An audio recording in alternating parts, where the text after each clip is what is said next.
Previously on the Lineage of Moonreach, we caught a view into the lives of the Grey, a band of adventurers who are not very well regarded other than for their strength, based out of Starystrom. Some weird stuff was going on a mission that no one seems to know all of the information for. However, after encountering a weird creature that seemed to be full of all manner of gunky evil, the group made it to a small village where there seems to be some sort of memory issue. And when we left off, the leader of the Grey, Primgar, was opening the chest that he had tasked Dareen to carry. And also, one of the members of the party seems to be forgotten about.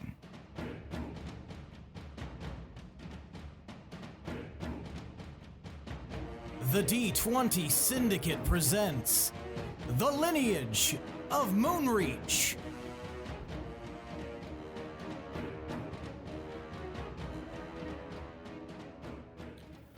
Welcome back to the D20 Syndicate podcast. Whee! Bad dong.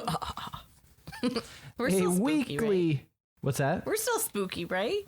Yeah, sure. Spooky It's a time? spooky hangover. Spoopy the sequel. The speeple. Too spoopiest. Speeple. The spoopening. The spooping.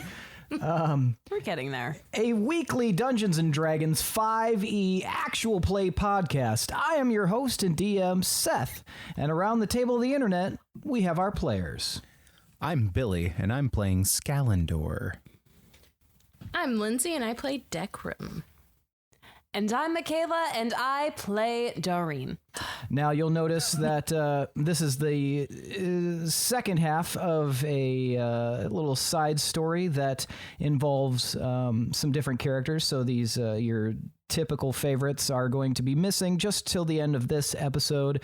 Then we will return to your previously scheduled broadcast. So it'll make sense by the end of it. So, since we did this with everybody else last time, why don't you give a kind of a physical description and whatever you're comfortable sharing for the audience there, Lindsey, for your character, Decrim. Okay.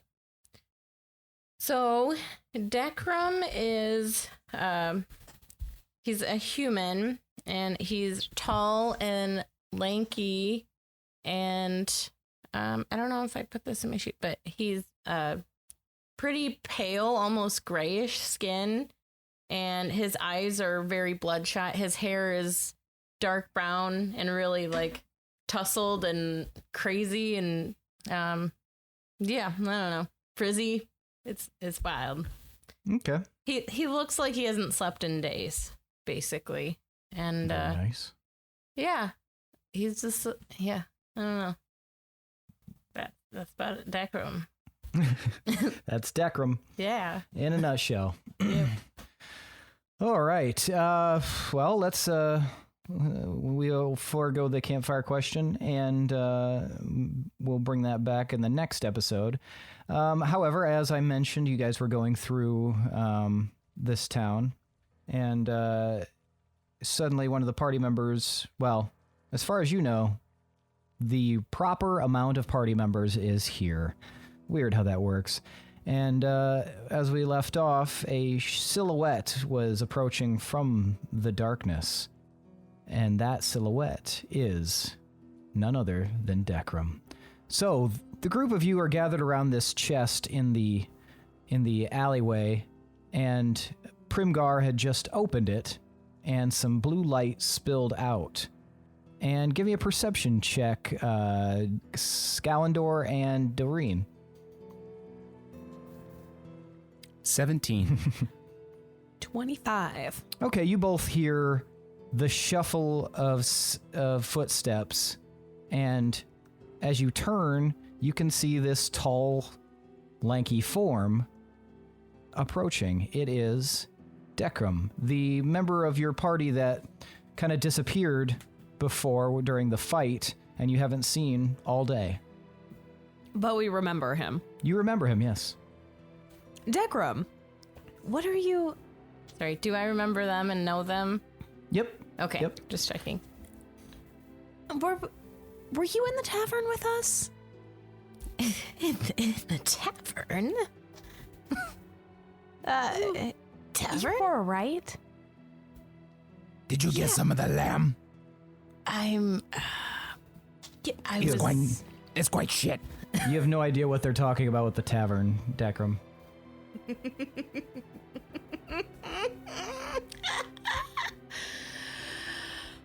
I've been here. I thought so. It's... I don't know. I feel like maybe I just need to take a rest or something. I just feel a little off. And as you say that, Dekram, I need you to give me a perception check, and I need the rest of you to give me a medicine check. What was our perception check for? To notice Dekram approaching. 19. 21. 21 for medicine. 16 for medicine. Okay. Dekram, you notice they look really beaten up, as if they just had, like, gotten in a skirmish. And you also notice that there seems to be some weird kind of smudge on Dareen's arm. Dareen and Scalendor, look at your character sheets. I'm looking. Look at your health. I'm looking. You got a disease. It looks fine. Shouldn't look fine. Mine looks fine. Did he just say refresh? It just shows a giant refresh. sad face on the screen. Oh, there we go. Yeah. Fuck you. Mine looks I'm great. fine. Also, fuck you. With the power of positive thinking, I'm fine. Yeah, you guys don't feel so hot. You're noticing that there's some scrapes and bruises and cuts on your body. You feel like you just definitely have gotten, all kind of mangled. What is this? When did this happen? Is this from earlier? Earlier when? What happened to you? Wait. What's in the chest? The chest is now closed, and Primgar is like examining you guys very carefully, looking you over. It is now weirdly dawn. The sun is starting to rise. I don't like this place. I feel like I'm missing time. Dareen, give me a perception check. Do we remember the blue light? You do. That was a natural 20, so 27. 27. You see a smudge on your arm, Dareen.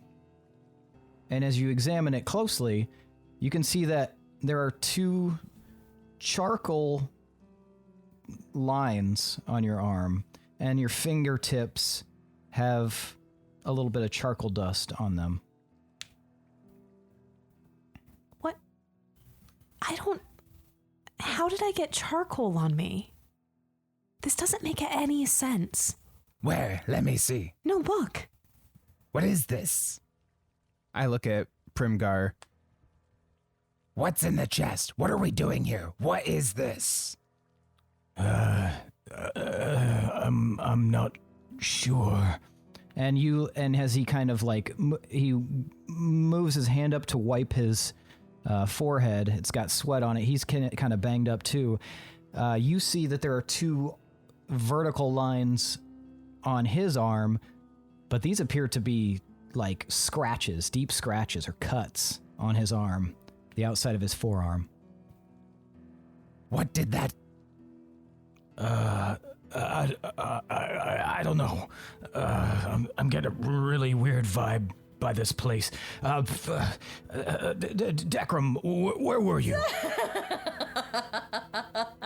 Wasn't I with you? You weren't with us. I don't remember you at all. And I pull my scimitar and I point it at Decram's throat.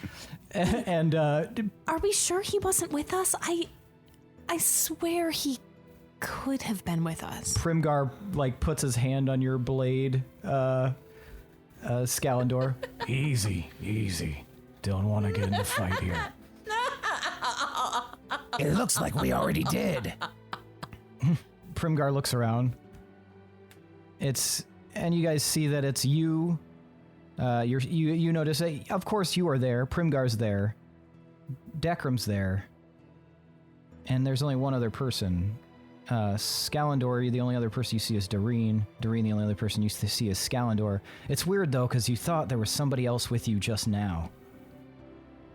There's a sack of what appears to be belongings sitting right in front of you guys. Is it Bior's remains? Who's Bior? Fuck. I drop all of the food that I still had on me. Mm-hmm. I think it's poison. Something's happening. What was that blue light? What was the blue light? Primgar like looks at you guys. That's a stupid question. Let's get going. There's something off about this place and we need to get out of here immediately. First thing I fucking agree with all fucking day. Let's go. And he looks over at you, Decram. You're on point, Decram. So, be working on the outside of us. I need to know if anything's on its way. And he starts marching out towards the exit of the village. Do you guys follow? Yeah. Follow, Yes. and I'm constantly doing my dodgy glances, looking everywhere. I guess before he leaves, he would have slid the chest back onto your back, Doreen, for the purposes of travel. Apparently, it's not done being transported. All right. So you guys head out of the village, and as you leave the village, you can hear what sounds like dozens of moans of pain being shouted out from behind you.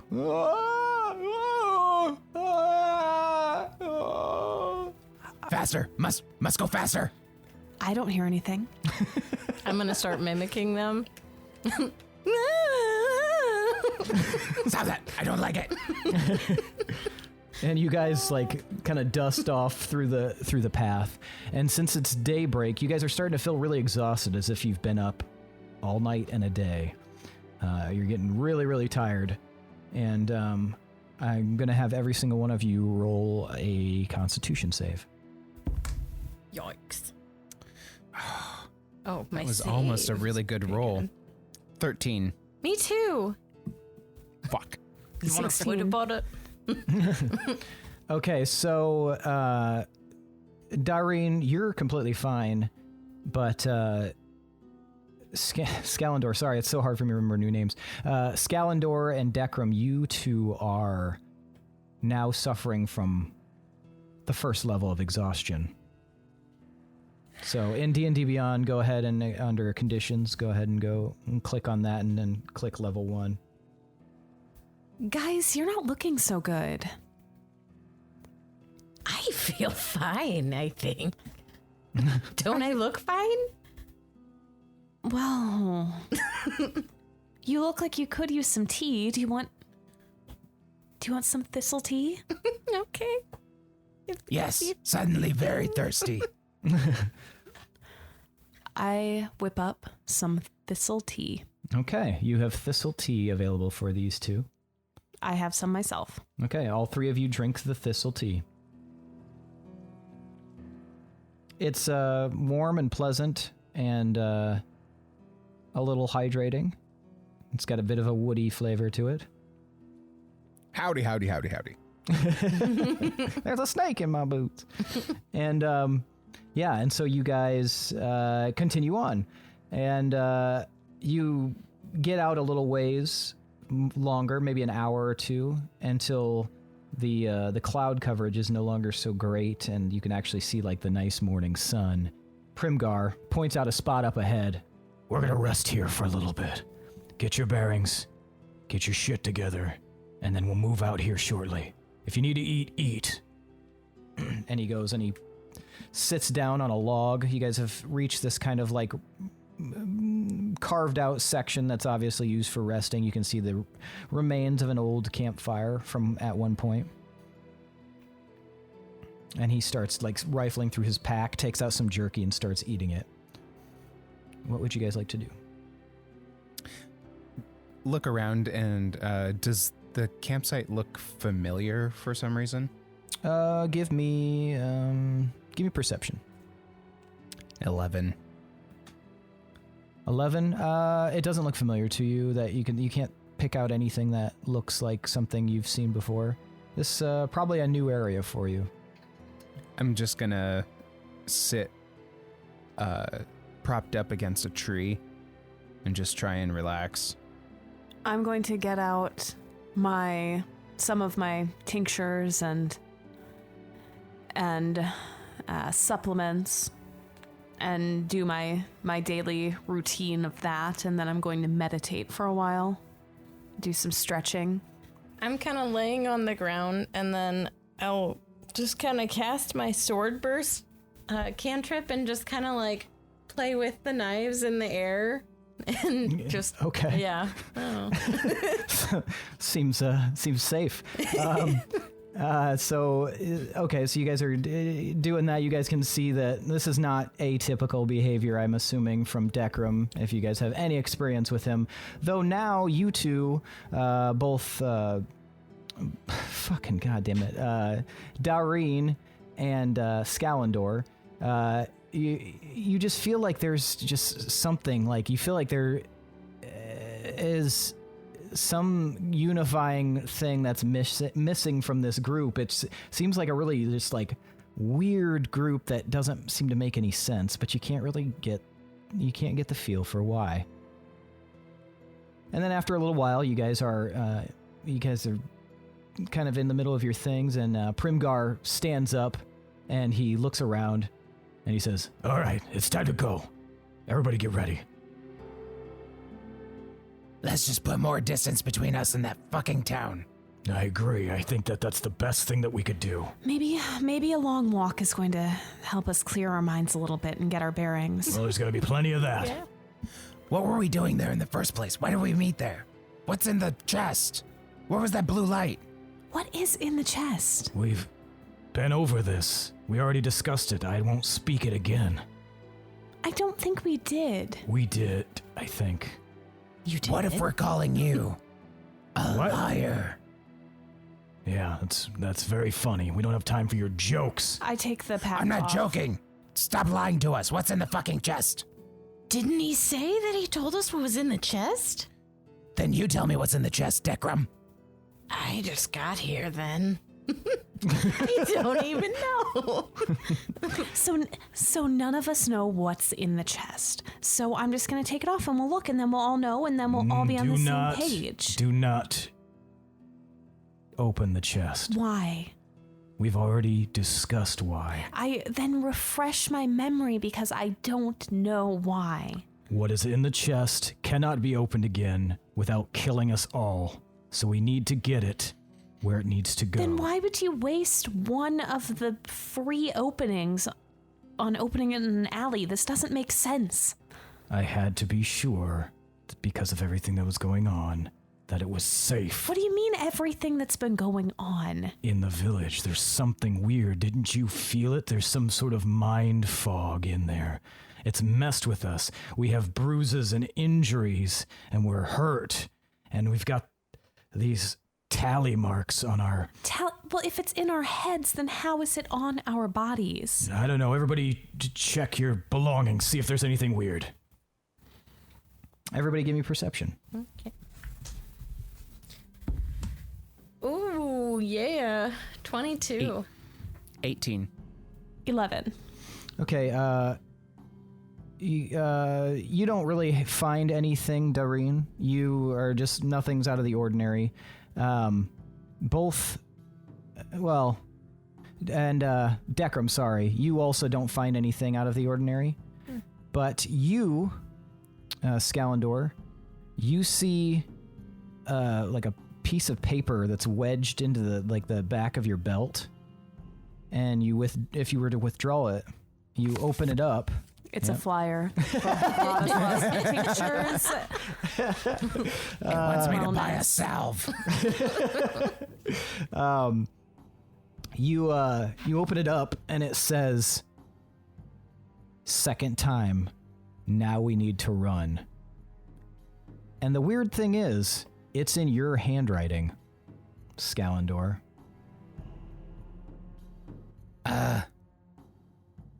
Guys, something weird is definitely going on. Weird how? I think I wrote myself a note that I don't remember. I write myself notes all the time. What does yours say? Fucker, Decrum. Yeah, I like to write myself, daily affirmations, and then you read them later, and you feel really positive about it. You feel good. This says that we need to run. Well, sometimes you do need a little extra motivation to get that daily run in, I don't know why I'm friends with any of you.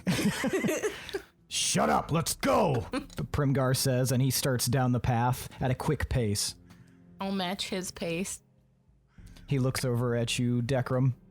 So, where were you at? How many did you kill?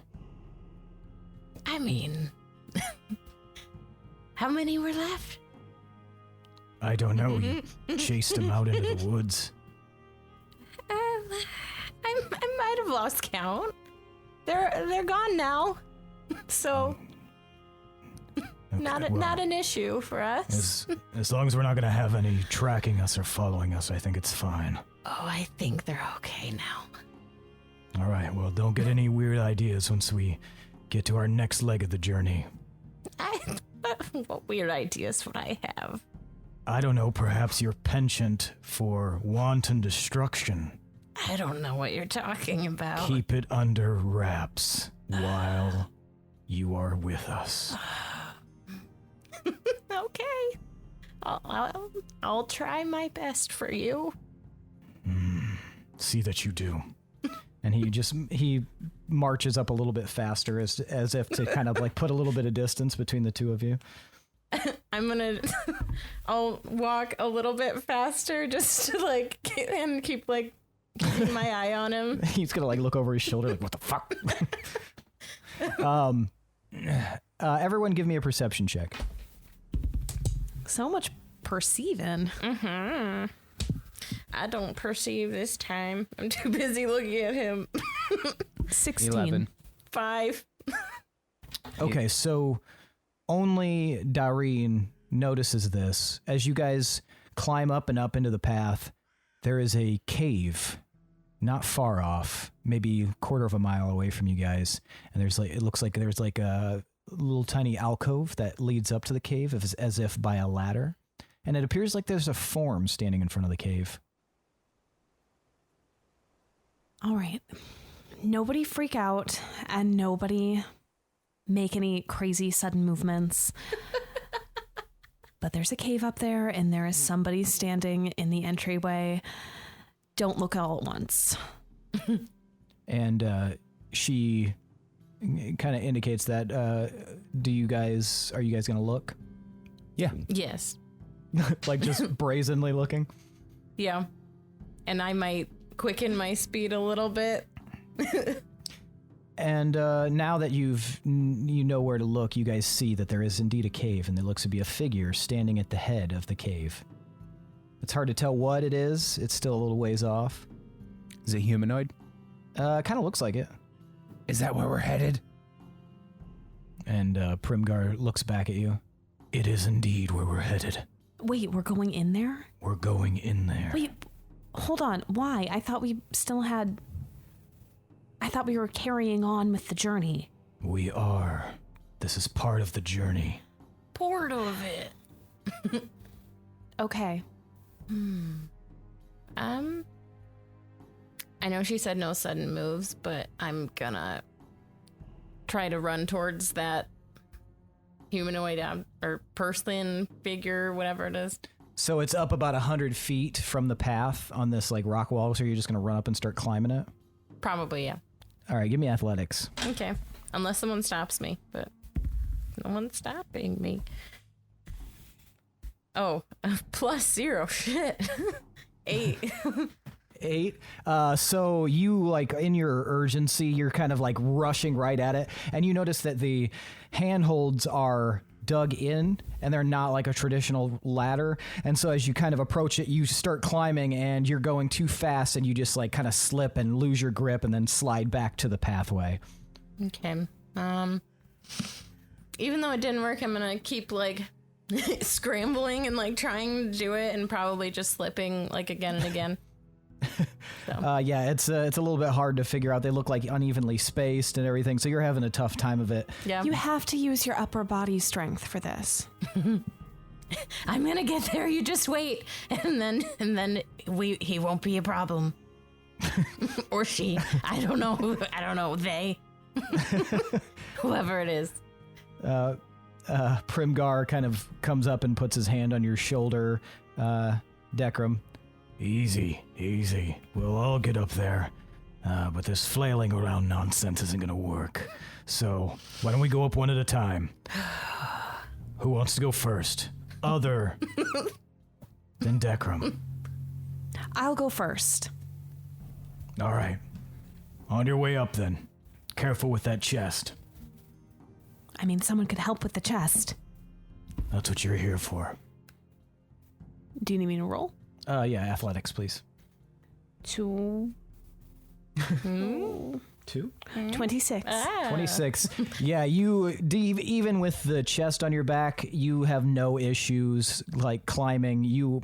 This is your wheelhouse. You just very easily just slip right on up. And as you get to the top, you realize that this isn't a person standing at the entrance to the cave, but some sort of carved statue depicting what appears to be, it's hard to tell, but it looks like it might be an elf or a half-elf with their head down.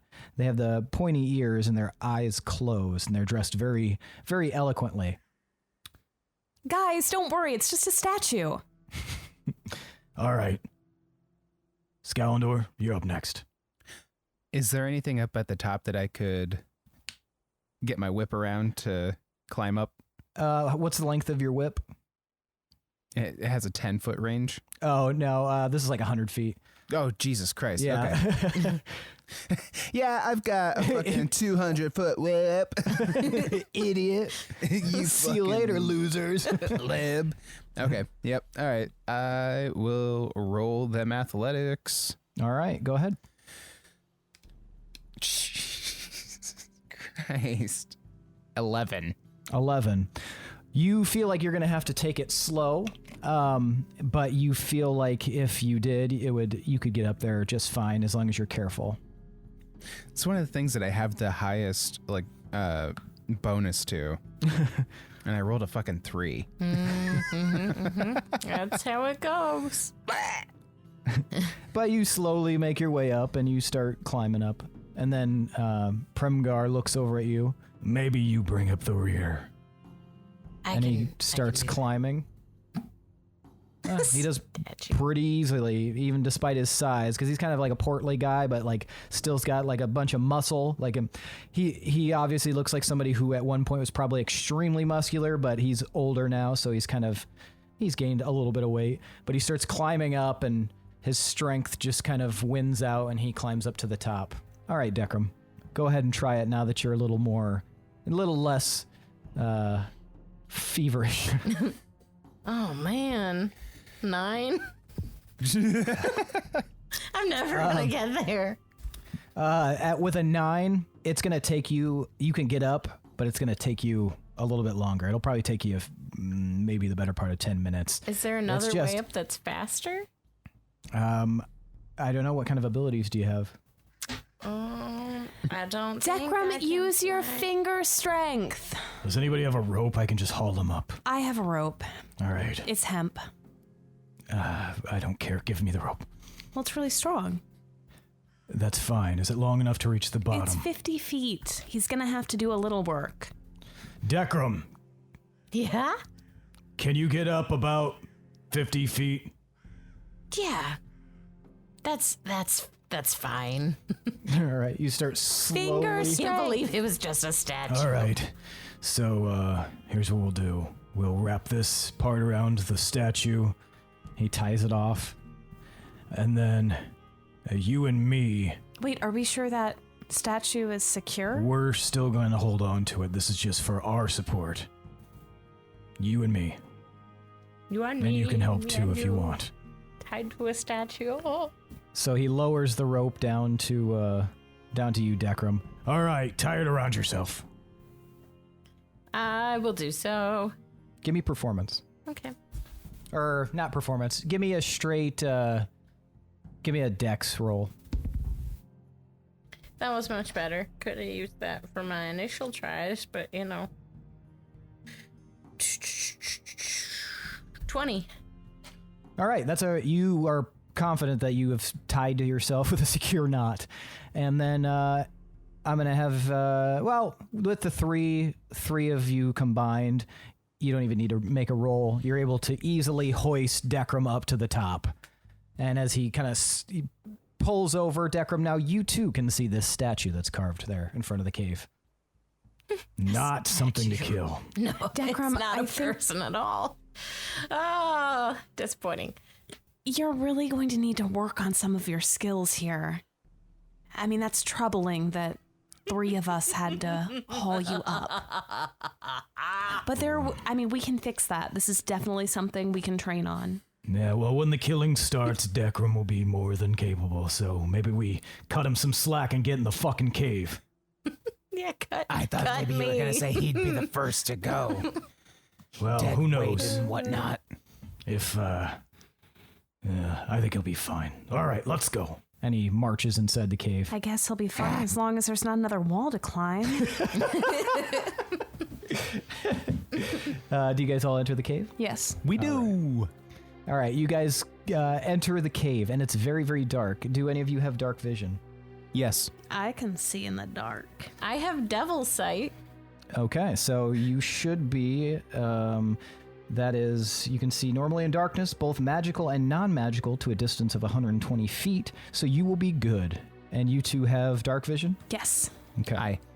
And you watch as Primgar, puts his hand over his eyes, and when he removes them, his eyes take on this, milky quality.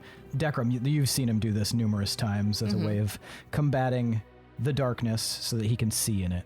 And you guys all kind of sidle on down this dark tunnel, which is no longer dark to you. You continue on until you reach this small little room, and there's a etched doorway on the end of it. And Primgar looks around, and then he looks behind you guys, and then he slowly whispers, Ngalka. And the door to the chamber closes. And he just kind of nods and chuckles. I've never actually tried that before. That's pretty neat. What was that you just said? It was a phrase that I was taught in order to close it. What language? I don't know. Do you recognize it? Do I? What languages do you speak? Draconic, Common, Elvish. You do not. Did anyone else Does me? anybody speak, I guess I should say, does anybody speak Infernal? Yes. You do? Yeah. You always have Infernal. Yeah, so you just know that it is the infernal word for close off. Words for close off. Okay. Not close off, but close off. Yeah, sure. As if to seal. And then and then once that door is closed, after a few moments, the door on the other side of the room slides down. All right. This next part might get a little bit hairy, but... well, we can't go back now. And he marches on through the doorway, leaving you guys in the room. I follow. Okay. I also follow. I follow, but I bring up the rear and doing my usual looking around, make sure I see everything. Also, per usual, trying to see if there's anything of value that I can pilfer. Okay. Everybody give me a perception check. 13. 19. 11. Dekram and Scalendor, you don't see much of anything other than like carved rock. However, Doreen, because you went in kind of right behind Primgar, you see that you're in a room, like a big opening that with downward stairs that goes down about maybe 30 feet and then slopes off into the darkness, except that there's a little bit of light out there, and you can also see that there are a few tables and chairs. They've been turned over, and they're nearer to the light than they are to you. This area is kind of barren, but nearer to the light down the stairs and down the hall are like these overturned tables and chairs and maybe some picture frames of some kind. It's hard to tell from this distance, but yeah, it seems like kind of older but opulent stuff. So maybe somebody who had considerable wealth, because it looks to be like wrought from some sort of metal, which isn't typical of like common folk. Why would this be in a cave? And Primgar kind of looks over his shoulder. I guess you don't know much about the Tsar and his family, do you? Weird flex. I guess not. This cave is one of their safe spots in case things go wrong. So what are we doing here? And I think you'll find out soon enough. Why are you being Something so went wrong. cagey? I'm not being cagey. He's being cavey. I think you need to understand the importance of keeping quiet on certain things, as you never know who's listening in. You guys ever find yourself in a bind? I also know the value of good communication amongst friends. We're not friends. You're being paid to do this, and after it's over with, you can collect your payment and be gone. That doesn't mean the friendship is over. Yeah, we'll see.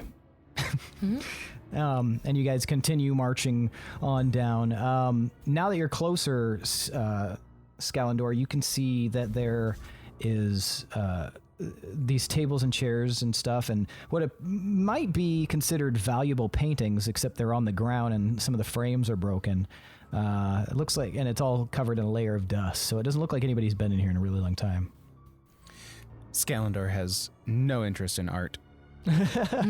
Okay. And you guys march on through, and you come to another door. This one is painted red and has a symbol of a dragon on it. Ooh. Those of you listeners may remember a similar door somewhere in the other history. Where? From what? What? Fucking what, bro? And as you arrive at the door, Primgar looks at you, Doreen. Turn around. I need to get into the chest. Wait, no. You said that would kill us if you opened it again. I said, I'm sorry, I can't let you do that. if it was... we're in the proper place to use it. It won't kill us now. I feel like your rules are changing. I think he needs you to open the chest. I think Do you want to get that paid I or barely not? even know you. Well, you're here now, so let me in. Okay, fine. This isn't gonna hurt you. Don't be such a baby. I don't know, you did say that it could kill us. If we opened it outside of the proper area, we're in the proper area. Then open it. Okay. And he, like, roughly grabs the chest and, like, flips some, like, latches. You are throwing off all my energy. Well, I'm sorry about that. And he flips the lid open, and the blue light spills out. I peek. That's going to be hard to do when it's on your back. I didn't take it off for this? Oh, you can take it off, yeah. If you peek in, you can see that what is emanating blue appears to be some sort of skull. It's a blue, crystalline skull, which appears to have a little bit of, like, some horns along the ridge. And it is just glowing blue. The eyes are vacant. The mouth is, the bottom jaw is missing. It's just the top portion of a skull.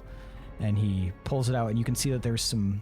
You said you speak Draconic? Mm-hmm. And then in Draconic, carved into the skull, it just says, "For passage."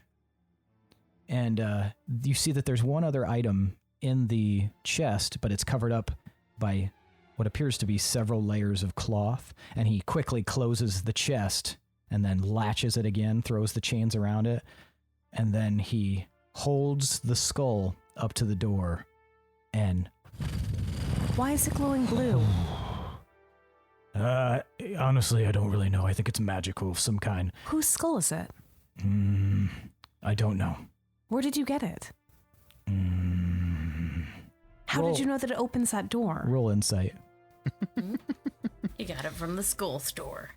Got it in a kid's meal at Hardee's. That's how it works in D&D.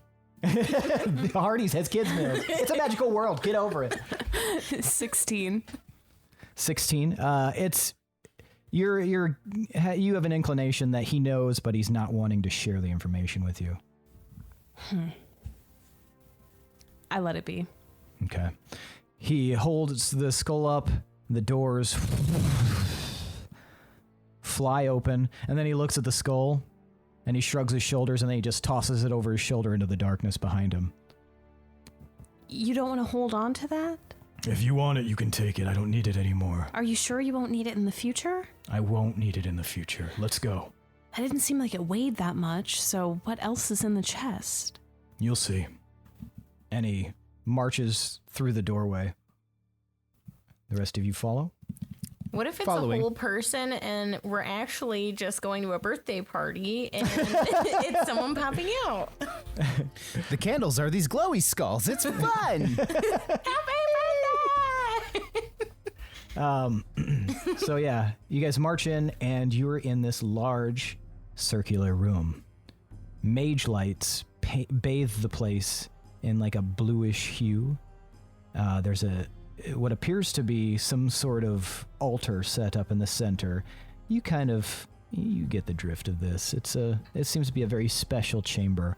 All along the walls are different draconic symbols with different like statements of like the royal houses in Starystrom, and near the back is the large etching of the royal symbol of Starystrom. For the Tsar is the dragon symbol. It's kind of like almost like a serpentine dragon with no feet, but just a tail and some wings and a roaring maw. And that's carved into the back. But there's this stone plinth of an altar in the center of the room. And he looks over at you guys. All right, so, and he reaches into his sack and he hands each of you guys a potion. He's like, if you're injured, drink the potion, because I have a feeling we're going to be fighting something here. Yes, give that to me. Finally. Well, I don't know if any of us are quite back to full strength. That's why you got to drink the potion. It'll heal you. Do we drink it now, drink it after? I would I'm drink already it drinking now. it. All right, that heals you for 100 HP, Scalendor. Are we? What about me? Did you drink it? Yeah. 100 HP. Are we still exhausted? No, you now are no longer suffering under the exhaustion level 1. You are back to normal. It seems to restore your stamina. And if you used up any spell slots, I'm not sure which of you guys have them, you are now fully replenished.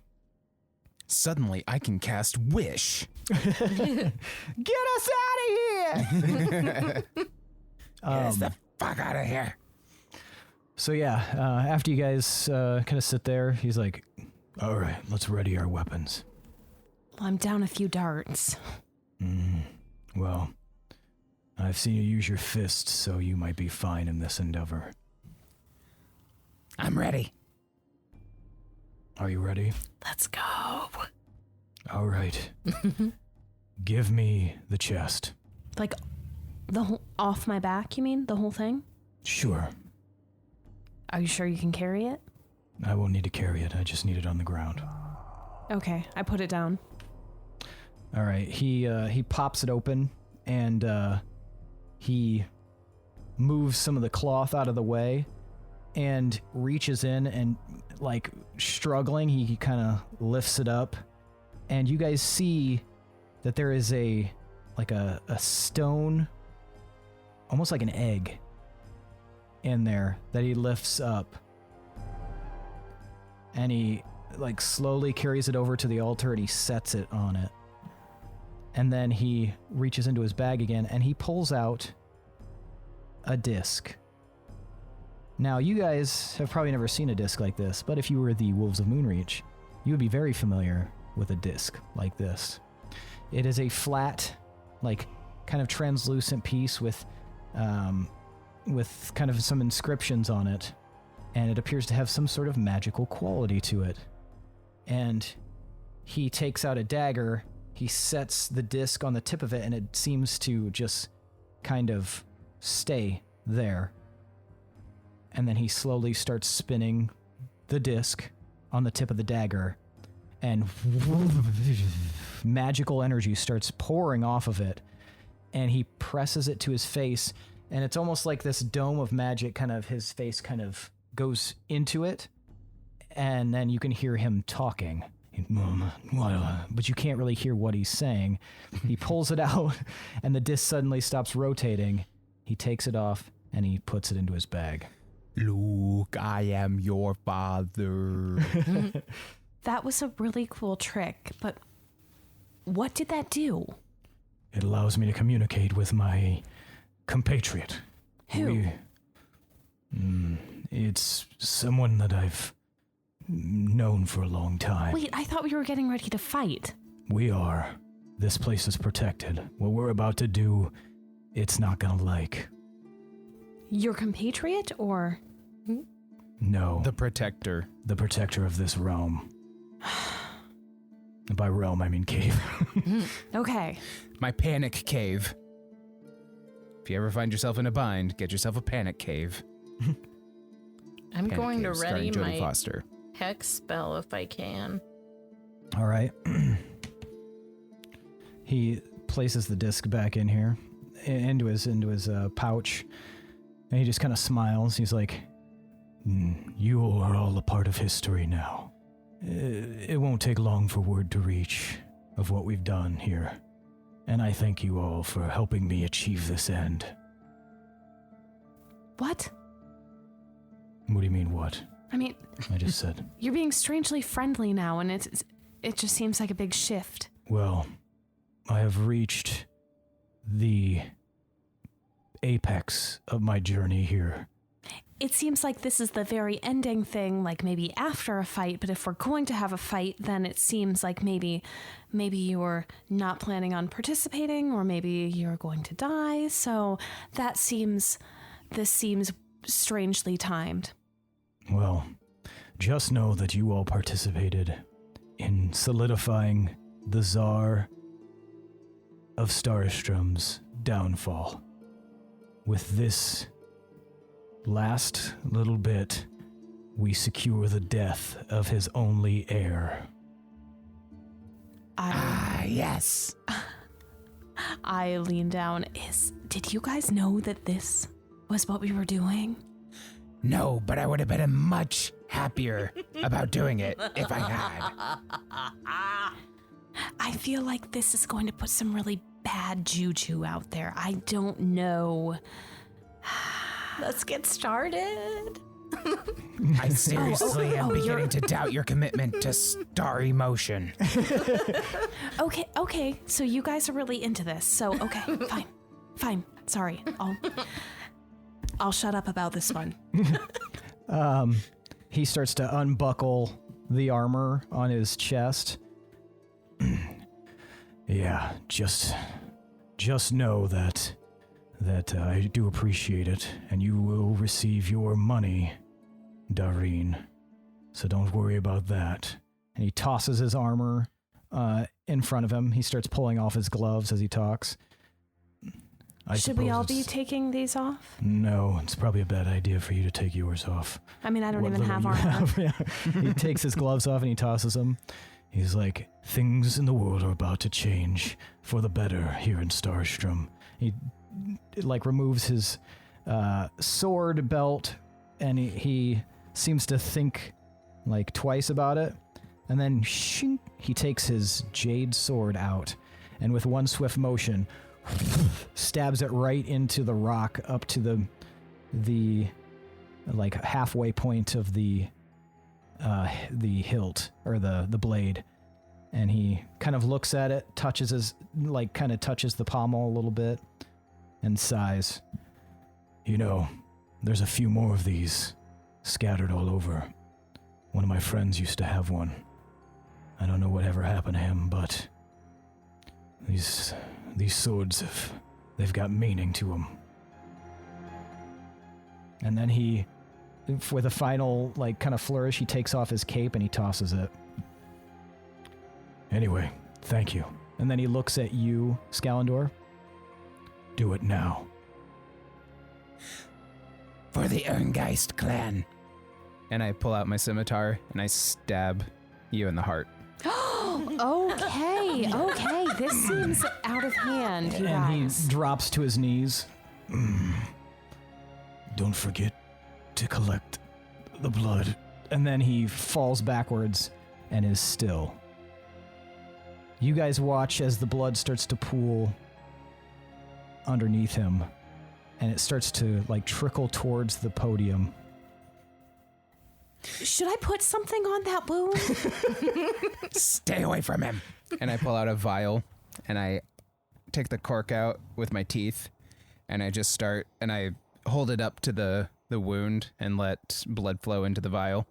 Okay, perfect. So you collect some of it, and then as the blood starts spilling further and further down, it touches the podium, and then the podium crackles and then shatters, and the stone egg drops right into the blood. Oh, is that supposed to happen?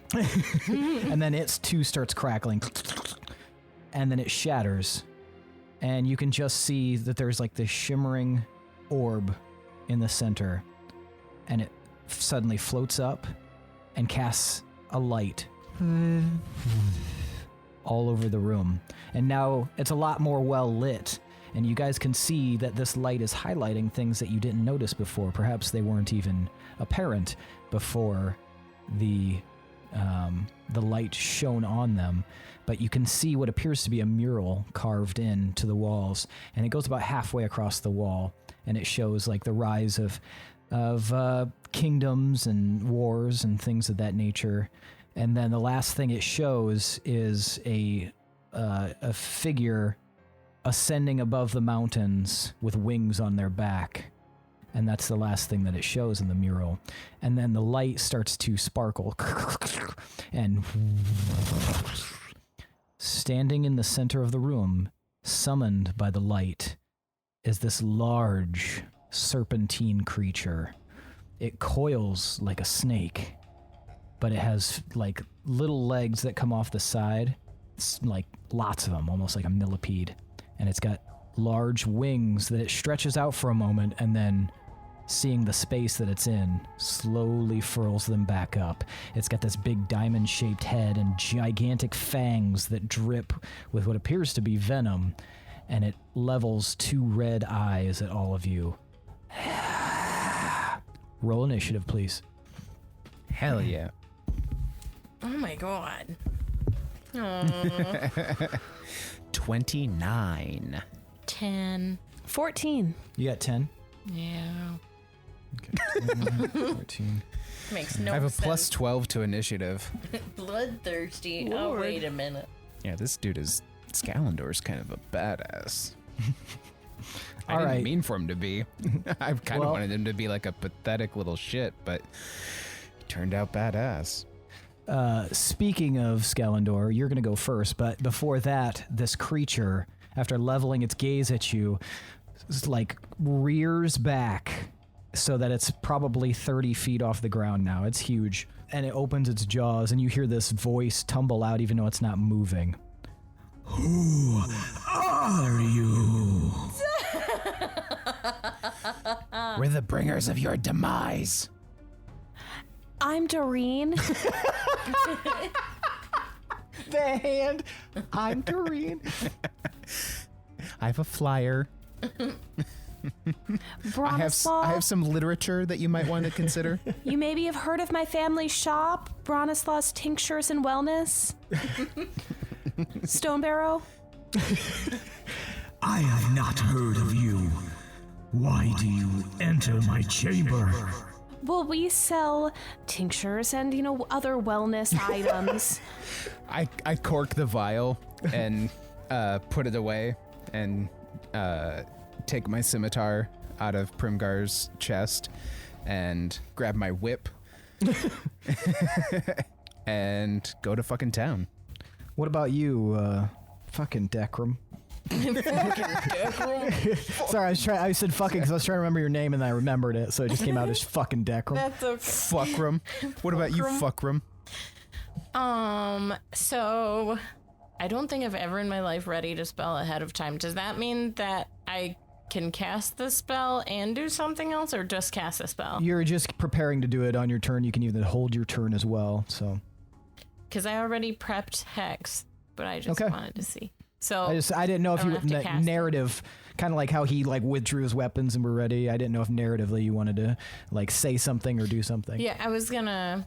Can I do that and attack? Is that a bonus action? But it's not your turn to attack. I'm just giving you an option to do something narratively. I see. So I'm gonna go ahead and start. Well, I guess I'll just have a slow smile kind of stretch across my face, and I will hold my hands out in an open grasp, and there'll be some red energy just kind of popping between each of my fingers as I start to laugh kind of maniacally, and yeah, it's creepy. and yeah, my hex will be ready to roll. So. And Doreen, you do anything cool? Well, I was just kind of giving my spiel a little bit, but it looks like things are taking a fighting turn. So I'm just getting ready to do some hand-to-hand combat. Okay. All right. Scalendor, you're up first.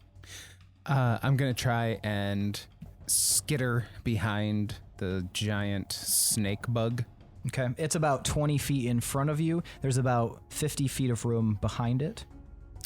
Okay. And it's a big circle, so it's got about 50 feet of room on either side. Okay. So I'll probably just make it to... 10 I'll go on its squares. left side. Mm-hmm. And I'm going to lash out with my whip. Okay. So how far up do you run in that turn? Or move? Where am I in relation to it?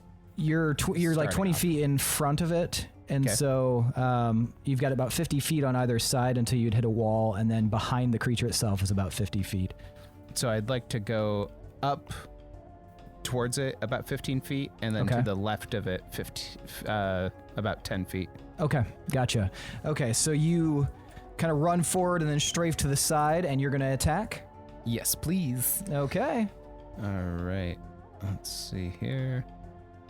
Oh, fuck you. 14 for my first one. To hit? Yep. That does not hit. Okay. 24 for my second attack. Your second attack does hit. So your first one was that the whip?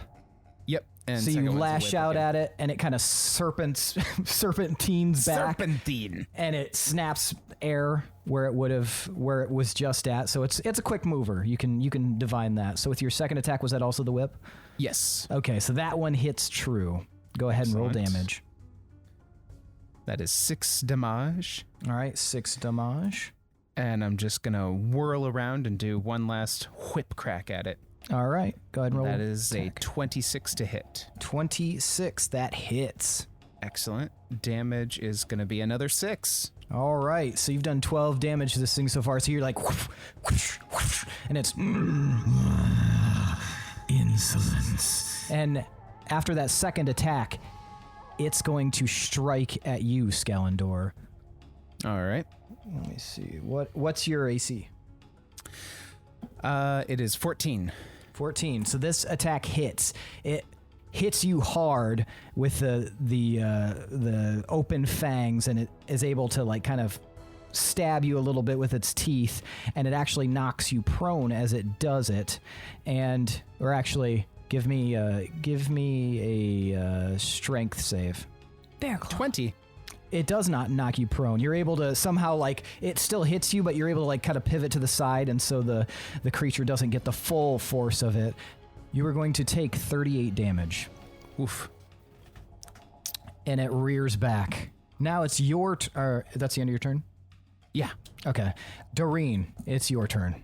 Okay, I think things are getting a little out of hand here, and I think you need something to calm down, buddy. So I get out my Brinweed ointment. Mm-hmm. It's a calming ointment. Okay. Like, I think you need a little of this. And I run up there and I have it like all slathered up in my hands. Okay. And All I right. strike. All right, what are you doing? It's an open hand attack. Are you doing flurry of blows? Yeah. Okay. So Open hand style. Open hand flurry of blows attack. Okay. I am patting this ointment on. All right. So yeah, go ahead and roll for your attack. 27. 27 hits. So go ahead and roll your damage. 10 damage. 10 damage. All right. And are you going to continue with a flurry of like the unarmed strike, or are you going to what are you going to do? Yes, I'm going to continue with another round of flurry of blows. All right. So you're going to have to burn a Keld point. Do I? I thought I had 2 attacks. Oh yeah, sorry. If you burn a Keld point, that'll be, you can make 2 unarmed strikes as a bonus action. So Nice. Okay, that's a 24 to hit. that hits. 10 damage again. 10 damage again. All right. Are you going to then burn your Keld point to utilize it? Okay. So take 1 Keld point away down there, and you'll get an additional 2 unarmed strikes. Oh, shoot. This is going to be a flurry to the max. All right. Ooh, that's a 13 to hit. 13 does not hit on the first one. Go ahead and roll your second one. 16. 16 does not hit. Arr. Tie goes to the defender. So you did get a nice fucking... How does your flurry of blows look with your open hand? So open hand, it's more of like a kind of a pushing sort of hit, kind of with the heel of my palm. Mm-hmm. So it's just a really, really fast movement. Okay. But I'm also making sure to pat a little bit of that ointment on. Maybe it'll help. I gotcha. All right, so you like come up and pop, and Is the aromatherapy calming the creature's senses at all? as far as you can tell, not yet. But let's see what happens. It could. You never know. I mean, it's all in the mind. Decrum, it's your turn. Okay, so I will go ahead and cast my hex spell. Okay. And so the kind of crackling energy from my fingers is going to start to be more like fluid as I like raise my hands up a little bit. And do you want me to read what hex spell does? 'Cause have we done that before? which level are you casting it at? 5th level. Okay. Thank you for asking, because I forgot to say. Now this is concentration as well, so. Yeah. Okay. So I place a curse on a creature that I can see within range. Until the spell ends, I deal an extra 1d6 necrotic damage to the target whenever I hit it with an attack. Okay. So yeah. So then I'm gonna do that and You also have to choose an ability when you cast a... choose one ability when you cast the spell. The target has disadvantage on ability checks made with the chosen ability. Oh, So you'll choose one of their abilities and then it'll get disadvantage. what would be a good one? I don't know. Maybe strength. Okay. Those are for ability checks. I would, yeah. I mean, it's really what you think they'll have to utilize, and without knowing too much about it, it's kind of whatever you would consider. But you did see it strike out with its face, so Right. maybe strength is a good one. Okay. All right. And then with that intensified energy, I'll cast Eldritch Blast. Well, I don't know. 17? 17 does hit. Yay! Siak. Okay. So I have plus 1d6, and And what level are you casting Eldritch Blast at? it is a cantrip. Oh, yes, it is. Sorry, So, yep. you're a warlock. And then I also happen to have Maddening Hex, so... it's as a bonus action. Can I do 2 bonus actions, or can I not this time? No, you can't. You'll have to do it next time. Just kidding. Okay, never mind. So I'll go ahead and roll my damage. Oh, I forget it's per beam. I have 3 beams, so. Yep. Second one was 22. Okay, what was the first one? 17? Yeah. Okay. And I just critted. So. Oh, nice. Your pants. I just crit my did. pants. Okay, so 10 with 1 beam, 13 with the second beam. The hex gave me 4 more.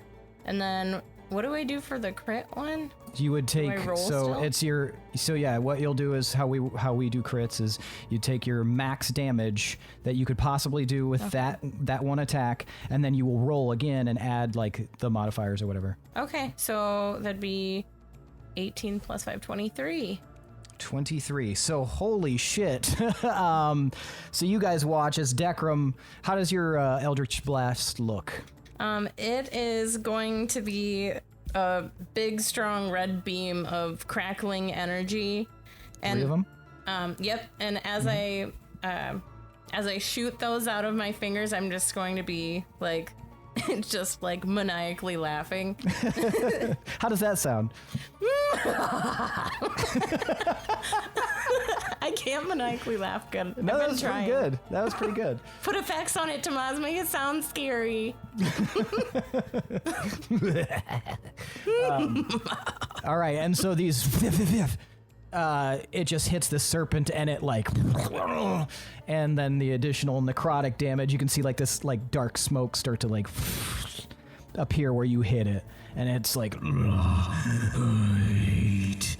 mortals. And now it's the snake's turn. It rears back. And since you were the last one to hit it, Decrum, That's fair. you're going to be the first one it strikes towards. All right. And Fair. and it strikes at you with one of its, like, with an open maw, like, and misses real bad. In fact, I'm going to give you an attack of opportunity because I rolled a 1. All So right. it like launches past you, and its teeth stick into the ground, giving you just a fraction of a second to do a reaction. I will go ahead and take my dagger and just like try to stab it and like drag the dagger like across the skin. Okay, go ahead and give me an attack roll. Probably not gonna do a ton, but he doesn't care. Oh, actually, I might hit it. That'd be cool. 23. You did hit it. So you just... Yay. All right, go ahead and roll damage. Okay, 10. 10 total? All right. 10 damage. So, wow. So, yeah, you guys watch as he not only did the fucking crazy Eldritch Blast, but then the snake attacked, missed, sunk its teeth into the dirt, and taking full advantage, just raked his dagger right across the scales.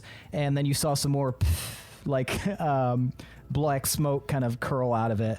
And the creature, while it would normally get another attack, it has to take a moment to unstick itself and is able to pull its fangs finally out of the ground. And now it is your turn again, my friend Scalander.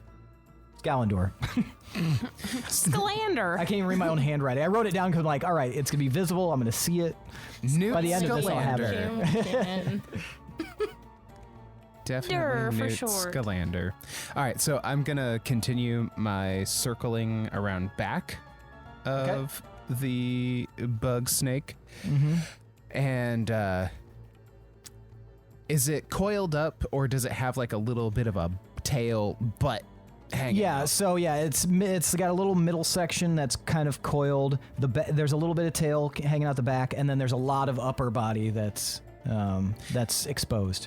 Is it straight up and down, or is there like a little bit of an incline that I might be able to run up as a ramp? There is a little bit of one. Your size, you probably could. I would like to try and skid around up that fucker. All right, I'm gonna have to have you give me an athletics check. That is cool. Hell yeah. 18. 18. All right, so you run up and leap onto its back, and I'll let you. What else are you trying to do here in this round? I am So I have a bonus action of Second Wind. Okay. I can just use that whenever, right? I don't have to like do something else and yeah, then I think it's do that. if it's a bonus action, yeah, you can do it. Sweet. Okay. I would like to first use Second Wind. So I get up on this thing and it kind of gives me a rush of like confidence, and I'm just going to take a moment to like focus and be like, Okay. And I'm going to heal for 1d10 plus 16. You fucking piece of shit. Did you roll 1? I rolled a 1, so I heal 17. Oh, it's nothing, it's not terrible. Yeah, I mean, it's Luckily, I had better that than bonus. nothing. Yeah, it's better than nothing, but god damn it. All right. And now I would like to try and plunge my scimitar into its body as to act as kind of like a crampon. I will say that you doing the athletic or the acrobatics and stuff like that would have taken up your action, but you can prepare to do that if you'd like. Okay. If that works for you. Yep. But all right, now we're on to power up like Shadow of the Colossus. Like, Otto. Doreen, I'm getting back in there. what are you gonna do? Going back in for another flurry of blows. All right, go ahead and roll for it.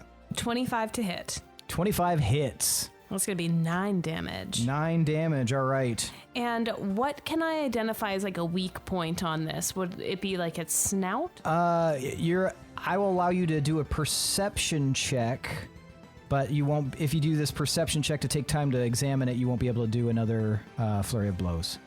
But I will have time to like disengage. You can do that as a free action. Okay, then I will do this. Okay.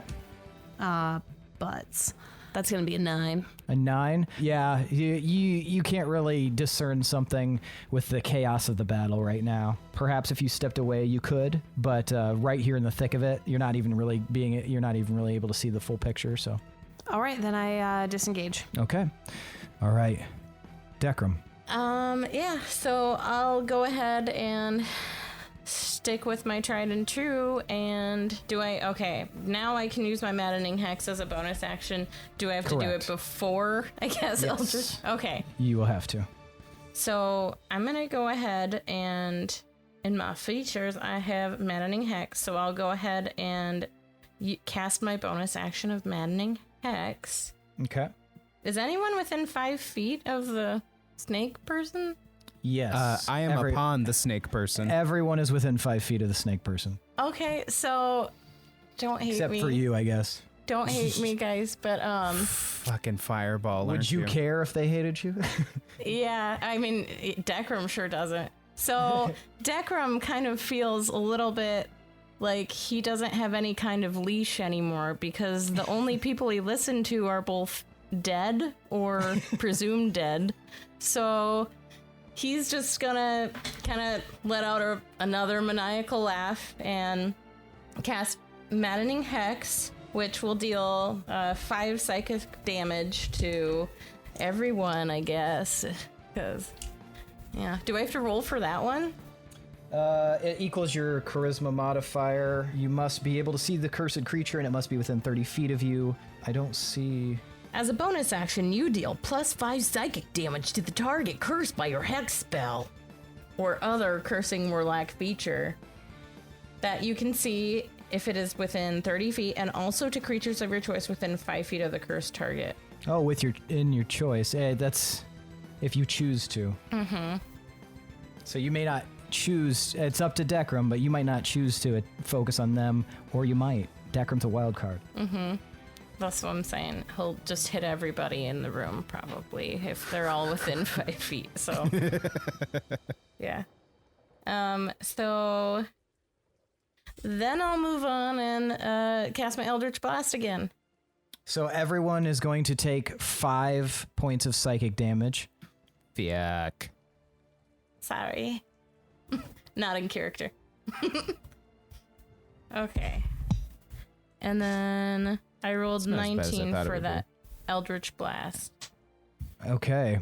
wait. 19 for you have 3 of them. Right. I'm forgetting. So the first And then one I will rolled hit. 29. That hits. I almost critted again. 18. 18. All right, so all 3 of your attacks hit. Okay. So go ahead and roll damage.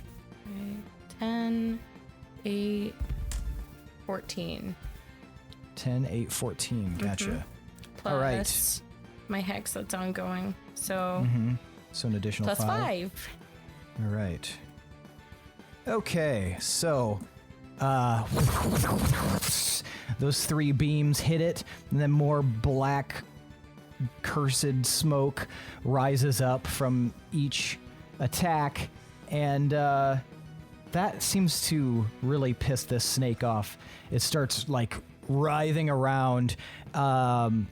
Scalendor, I need you to give me a strength save. Okie dokie, Smokey. I will also alternately allow you to give me an acrobatics save. Oh. Ooh, I'm gonna opt for the acrobatics, please. Okay, so while this snake is writhing, you're gonna try to remain on its back by like You're surfing. bull on it. riding over there. 8 seconds, motherfucker. Okay, so I rolled a 1, Okay. but I have lucky. So go ahead and re-roll, and you have to take whatever that roll What is. a good time to have lucky. Jeez, Maybe. that's lucky. I don't normally allow it in a full campaign. I won't allow lucky. Just FYI, guys. Fuck you, it's in the rule book. No, Not my rule book. And it's a great song. Are you talking about the Britney Spears one? What other is there? I don't know. True, per long I rest. forgot. No, I about play that it. It's only song. like a 3.5 minute song. You can play it many times. Oh boy. Oh, This All right. went off the rails quick. That's 20, 23 this time. 23. Okay, so Scalendor, you remain like riding on this serpent as it's like rearing back. It goes down to strike directly at Dekram. From across the room, it's going to be this long reach. And what's your AC, Dekram? that would be 16. Okay. I've been doing a lot of Thigh Master lately, so just, that's how I was able to stay on. It misses with its first attack. Now, all of a sudden, from the back, you see the tail come swiping out at you. I'm going to need a dex save from you. Okay. Dekram damn near fucked him. Dexum. Dekram or Rekram? That's fair. That would be 10. 10. Okay, so the tail comes swiping up and misses you. However, the wind from the force knocks you off your feet, and you are now prone. At that moment, the snake's eyes light up this like even more maddening red color, and the lights of the room shift to red. Fucking rave. And above Avatar state. and above the snake looks to be like some sort of swirling vortex of fire appears. I need everyone to give me a dex save. Fire! But you are prone, Dekram. So what everybody get? 20. Okay. You said dex save, right? Yes. Okay. Doreen, what did you get? Oh, 9. Okay. 14. 14. Cut Okay. horse. Okay, so Dekram and Doreen, you guys get blasted by these fireballs from the sky. I am going to use a they're not key here. What I'm are just they? calling them Keld because I think that sounds more Keld. Starystrom Okay, well, I'm going to use a point of Keld to re-roll that. with Diamond Soul. Yes. And that is going to be a 23. Okay, so you no longer are at risk of being hit. So only Dekram, you are going to take 61 damage from this fireball. Fucking karma. You friendly fire and fuck. That's fair. Yeah, that's fine. What you get? All right, so what were we going to say?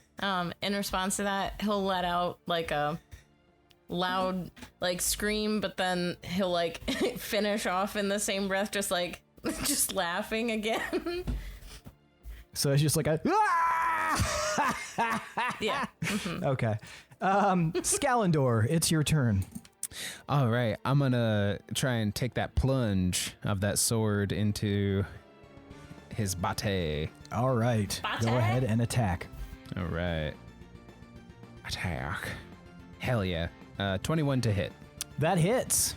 Sweet. And I'm going to try and drive it in there as far as I can so I can use it as like a grappling hook almost. Okay, gotcha. I'll roll the damage for the scimitar, which is 6. Okay. And I also have another... Oh, nope, never mind. That's just a regular action. It's not a bonus action. So I'll just do the rest of my attacks. So now that I have the scimitar stabbed in there and it's acting as my crampon for the snake, cobra, centipede, centibra. I'm going to hold on with one hand and I'm going to whip the shit out of it with my other one. All right, go ahead and attack. All right. 27 to hit. That hits. You strike her good. Sweet. And that is 7 damage. And my last attack is a natural 20, so 29. All right. So go ahead and max your damage and then roll and tell us what that is. Sweet. I always feel stupid. Is the max damage just... Yeah, so what's the maximum amount of damage your attack could make? So whatever your hit die is plus any additional stuff that you would add onto it and then roll. Okay. Oh, it did it for me. Ooh. How? That is rad. It like knew that I rolled a crit. Oh, And it- weird. Yeah, Fancy. very fancy. So 12, 21. 21 damage. All right, that first one was just like a whoosh. That second one though, whoosh, you cut like a chunk out of its serpent flesh and it rears back. Give me another acrobatics save. You got it, dude. Oh, actually, no, you don't have to do an acrobatics save because you have that handle. So give me a strength save. Strength? Okay. That Added one's- advantage because you actually literally have a handle. Thank God. Oh, yes. Thank God. Yeah, the first one was a fucking 9. So 27. All right, so you grab on, and no matter how much it's rearing back right now from that blow, you are pretty solidly on this beast. All right, Doreen. How many people are right up on the creature? Just Scalendor. Okay, fine. I won't do that. Do what Doreen would do. I will do what Pray the bug away. I will do what Doreen would do. Is Doreen pooping? I'm gonna go in there with an unarmed strike, and I'm going to deal a kick to the eye. Are you serious? 16. 16. Tie goes to the defender. Well, I'm trying it again. Okay. I even roll bad on D&D Beyond. 28 to hit. That hits. Okay. Hot dog. 9 points of bludgeoning damage. 9 points of bludgeoning To the damage eye. right to the eye. Roll a percent die for me. Okay. Why? Just roll it. Tell me what you got. So the 2d10s. Okay, 26. 26. All right. Okay, with a 26, you find that you have damaged the eye to the point that it needs to close it. So it is now blind in one eye. It appears that the damage that you have struck has been grievous enough that it has damaged the eye. Nice. Can I use 1 point of Keld to strike again? If with a successful attack, you absolutely will get 2 more attacks. Okay. I'm going to do flurry of blows Okay. into... It has to be an unarmed strike. Sorry, you can get 2 more unarmed strikes with that. Oh, boo. Okay. Well, I will do another unarmed strike Okay. to the other eye. All right. It only has 2, correct? It only has 2 eyes, yes. But that is a good question to ask. Oh. Valid. Goodbye, snake. 28. That hits. Bye, little hit snake. Maybe not. 5 damage. Okay. Bludgeoning. 5 bludgeoning damage. All right, roll percent die again. 37. 37. That eye is now blinded as well. Oh, You have- damn. Yes. So this snake is now thrashing, and you have leaped in the air, kicked one eye, kicked the other eye. You do have another attack as well. Yeah, I'm going to use it. Blinded by the rain. So I'm going to... How big is like a nostril compared to my foot? Probably about the same size. Okay, cool. I'm going to kick right into like the soft, fleshy bits inside the nostril. Okay, all right. Okay, go ahead and attack. Sick of this shit. I'm having a good time. Oh, poo. 11. That does not hit his nostril. Fine. I'm satisfied with blindness. All right, so this snake is now blind, and it can still breathe, though, out of its nostrils. So, but you've done some definite damage to it. Decrum. Go Wait, ahead. is the Brinweed ointment for calming doing anything? Not yet. But I believe so strongly in our product. What would you say? That's what makes a if good I salesperson. Said I haven't seen Evil Dead 2 yet.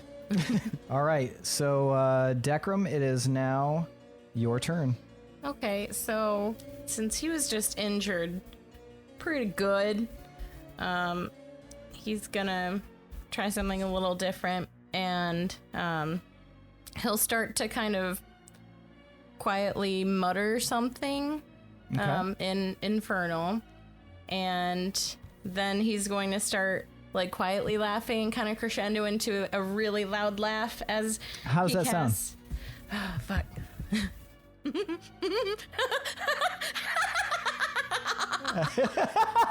And he'll cast Maddening Darkness at 8th level. Okay, all right. So how that works, magical darkness spreads from a point you choose within range to fill a 60-foot radius sphere until the spell ends. The darkness spreads around corners. A creature with dark vision can't see through this darkness. Non-magical light, as well as light created by spells of 8th level or lower, can't illuminate the area. Shrieks, gibbering, and mad laughter can be heard within the sphere. Whenever a creature starts its turn in the sphere, it must make a wisdom saving throw, taking 8d8 psychic damage on a failed save, or half as much damage on a successful one. Okay, so Lo siento.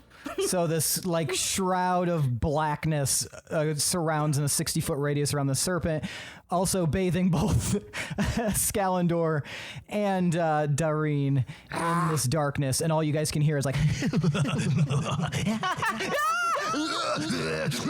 like a bunch of just crazy laughs and screams inside of here, and it is very unsettling. The snake, you said a wisdom save? Yes. Okay. And does a 13 beat that that spell cast? Wisdom 18, and it's supposed to be whenever a creature starts its turn in the sphere. Okay, so yeah. So you're surrounded in darkness. You guys are blinded, and so this is going to be an interesting next little bit. So the snake did not save against that, so go ahead and roll that damage. Yep, and so you guys know it's whenever you start your turn, then you want to all make wisdom saving throws. Wait, what am I rolling damage? Duh. I was like, why am I picking up dice? 8d10s or something? D8. What was it? 8d8s? Yeah. Looking for some D8s. Gonna use my baby one. Oh, you're so cute. Okay, 2. So I did 18 collectively at first, plus 22. Oh wow, that fits up nice. So that'd So be you're looking at 40 damage? yeah, even 40. So 40 damage. So this thing is it's like racked with pain. I'm gonna need a a strength saving throw from you, Scalendor, as this thing is thrashing around way harder than before. Hell yeah, 27. Ooh, Okay, that's 27. good, So that's you good. are able to hold on, even though you can't see, you can feel it like writhing beneath you. And this snake is it's beneath you can feel it slumping hard. It doesn't feel like it's long for this world. Did I need to do a wisdom save for? You will now that your turn. It's when your turn starts in this cone. Ah, okay. Yeah. So go ahead and give a wisdom save. A WAS save is a 15. That does not save. So go ahead and roll damage, Decrum. Lindsey, sorry. Decrum doesn't give a shit. Decrum gives no shits. Decrum. Oh man, but I rolled real shit. Holy shit, that was bad. 5. That was 10 for the first half. And then 23 total. 23 damage you take, Scalendor. Man. All right. It is now your turn, but if you do any physical attacks, you will be at a disadvantage. Okie doke. That's all I've got. So, here we go. So 14 to hit. 14 does not hit. Okay. Gonna do round 2. 10 to hit. 10 does not hit with that second attack. Oh man, what's your full name? Scalender? The prisoner. Scalander. Scalender the prisoner. And 15 is the last one. Last one does not hit. This is really messing with you. You're trying to hit, but you can't see anything, and it's moving around, thrashing. So it is very, very difficult to actually hit this thing. But you're still on. You're still holding on to the handle of your sword. So there's that at least. All right, Dareen, it is your turn. Okay, so I have to do a wisdom save. Correct. I can do that. Man, this loves 7s. Ooh, 14. 14 does not hit. Crap. What's that mean? That means that you missed. Do you have, if you want to, oh, shit, Yeah. sorry. I missed my wisdom save. Yeah, okay, so yeah, sorry, I for some reason was thinking attack. So, with the wisdom save does not pass. So go ahead and roll damage, Lindsey. Okay, so that would be 17 plus 15. 17 plus 15 is 32. So you take 32 damage, Dareen, as your brain is racked with like this psychic attack that these words are just getting deep into your brain. Okay. But it is now your turn to attack. Boo. Okay. Well, I will do it. Can I... I'm, like, right in its face, right? Correct. So can I feel with my hands? You could use an action to try to, like, feel, but you would be rolling perception at a disadvantage. And then it might give it an attack of opportunity. Fine. You might just have to go with your gut. I am going to go with my gut. I'm going to take a deep breath. I'm going to focus real hard. And I'm going to think about, like, right where this creature's nose is. Okay. Or, like, right between the eyes, maybe. And I'm going to kick. You're going to kick? Mm-hmm. All right. Give me an attack with disadvantage. Well, that was the same both times. 14. 14 does not hit. I'm going to try it again. I feel better this time. I feel like maybe I have... maybe I can correct my mistake. And maybe I did. 16. Tygos the Defender. You like kick up, but it like glances off of the side and you don't get a good kick out of it. Well, I'm doing it. I'm burning other Keld. Okay. And I'm trying again. Okay. I can already tell you this isn't going to work. 12. It does not hit. All right, so you missed with all of your attacks. Unfortunately, you're enraptured in darkness, so it's making it very difficult for you to find purchase on this creature. Decrum, it's your turn. Let's see if we can finish you. And I'll go ahead and cast Sword Burst. So the Sword Burst from earlier. Okay. I'm just And you have gonna advantage on this. pull back in. Okay. And yeah. So you create a momentary circle of spectral blades that sweep around you. Each creature within range other than you must succeed on a dexterity saving throw or take 3d6 force damage. It's a range of 5 feet, so you'd have to get up into its grill. You'd have to go into the Okay. you have to go into the shadow since it's a 60-foot radius. Okay, that's If fine. you go into the shadow, though, you'll be under the effects of the shadow. I think... Can I still see through it, though? Wasn't there something about that? Oh, you can? Okay.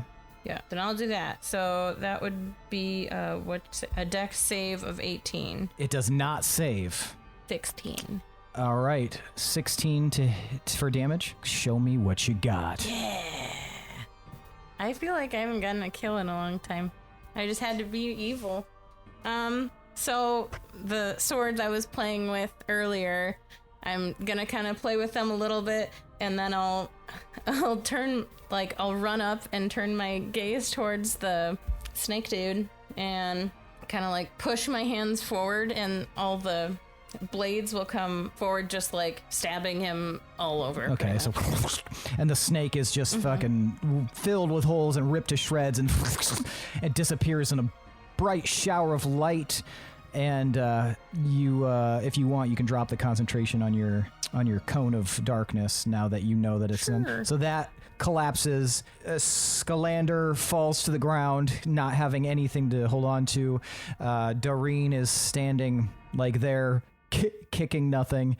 And you guys watch as you can suddenly see the light floating there goes to a central point, and then crunches through the ceiling, flies up into the sky, and disappears.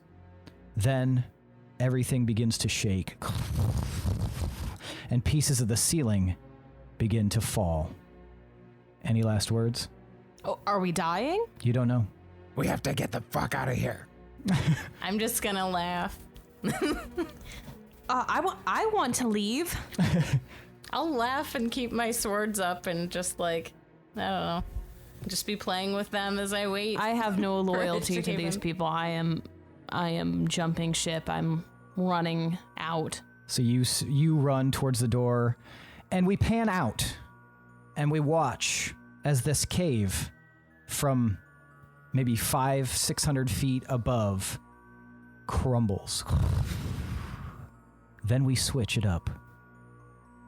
We're on the streets of Wolves Rest, and standing in the on the cobblestone path, not far from the wolves, but out of sight, are the Chaos Company, all of them except for Herc, standing there talking about what needs to be done. And Vocha looks at his two companions, Maury and Lance, and he puts his hands on their shoulders, and he's just like, well, he's like, wherever they go, we're gonna follow, but we gotta make sure we protect them, no matter what.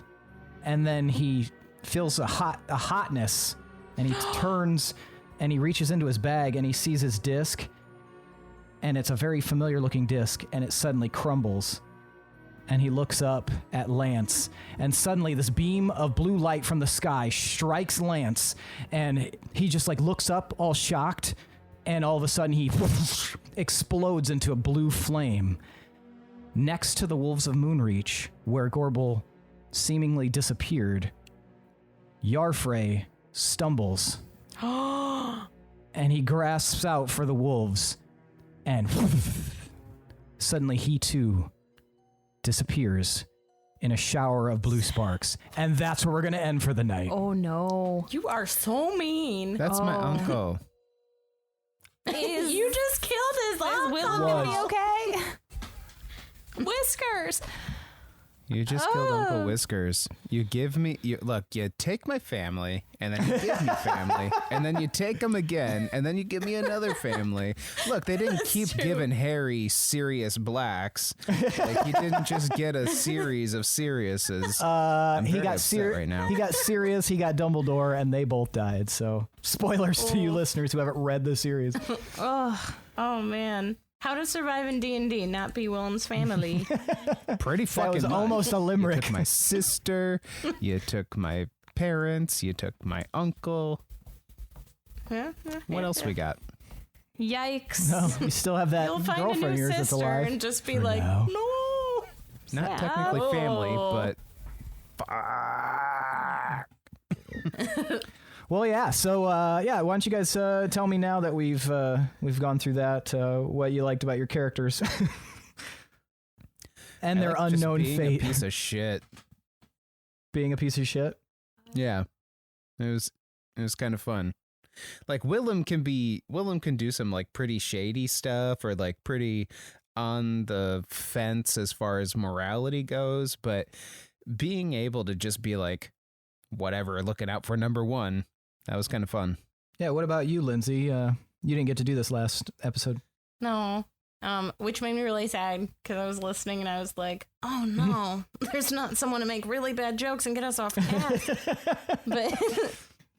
but now that I'm here, I did pretty good. Yeah. I only brought up hit clips like once or twice, so I enjoyed being evil, even though it was really, really weird. Very, I guess, kind of opposite of how Pinwin normally works. And just so y'all know, because I thought it was fun, Decrum backwards is marked.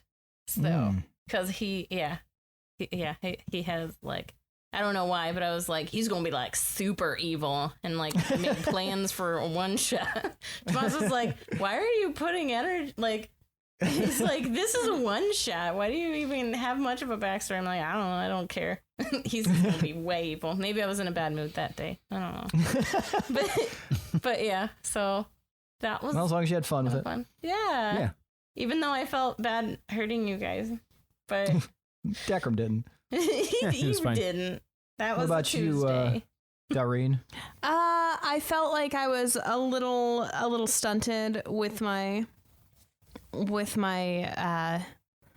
unarmed strikes, but I enjoyed that I got to do that more so than like a weapon or spells. I think it's fun to play with some kicks. Mm-hmm. Monks are fun. Monks are fun. All right. Well, But did the Brenweed ointment ever have an effect? give me a percent roll. He's calm after he's dead. In the afterlife, Died in peace. the snake guy's like, wow, that really did work. In death, he had a name. 68. 68. There are some unforeseen consequences of putting that salve on that snake. Wait, are they good? Unforeseen. Unforeseen. I use it. I guess you might see. But yeah. Doreen just slowly turns into the Centabra. So that's it for tonight's episode. Thanks all of you so much for listening. Hope you enjoyed this one shot split between two episodes. We'll be back to our normally scheduled programming next week, back with the Wolves of Moonreach and the consequences that have happened. Arc. Yeah, there's still consequences though. Why? Why? But yeah, thanks for listening, guys. Please consider checking out our Patreon, patreon.com/D20_Syndicate. We've got some awesome tiers that you can consider making us warlocks and acquire some certain goodies, including bonus content, Discord access, and a swag bag at the highest tier. So definitely check that out. See if there's anything that trips your trigger. And check out our podcast on Apple Podcasts, and consider rating us a 5-star review if you like what you hear. And if you do give us a review, we will read it on the air. So please do that. But keep in mind that if you just leave us a review on like Facebook or on Instagram, we're still going to read that one. But you two birds with one stone if you do it on Applecast. Other than that, I guess we'll see you guys next week. Thanks to Chad Piper for that awesome intro song. Thanks to Adrian Von Ziegler for that beautiful background music. And thanks to all of you listeners. We love you so very, very much. We love you. Mwah, indeed. That's it for this week. I am your host and DM. I was waiting for another kiss. I am your host and DM Seth, and this is the D20 Syndicate podcast, where we go on adventures so you don't have to. Smooches.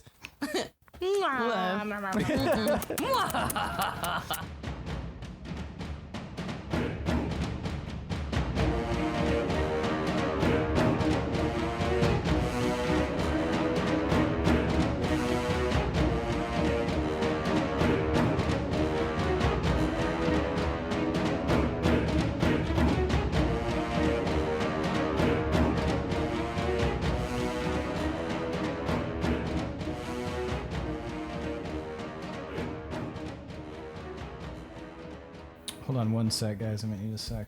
Sorry. I was gonna say it looks like you're trying to poop. Yeah. Don't do a poop. Pooping on a podcast. Pooping on my podcast. Pooping and podcast and pooping and podcast. Pooping on my and podcast. podcast. And pooping Pooping and podcast. and podcast. Pooping and podcast and pooping on the podcast. Seth loves pooping. Poop. And us talking about pooping.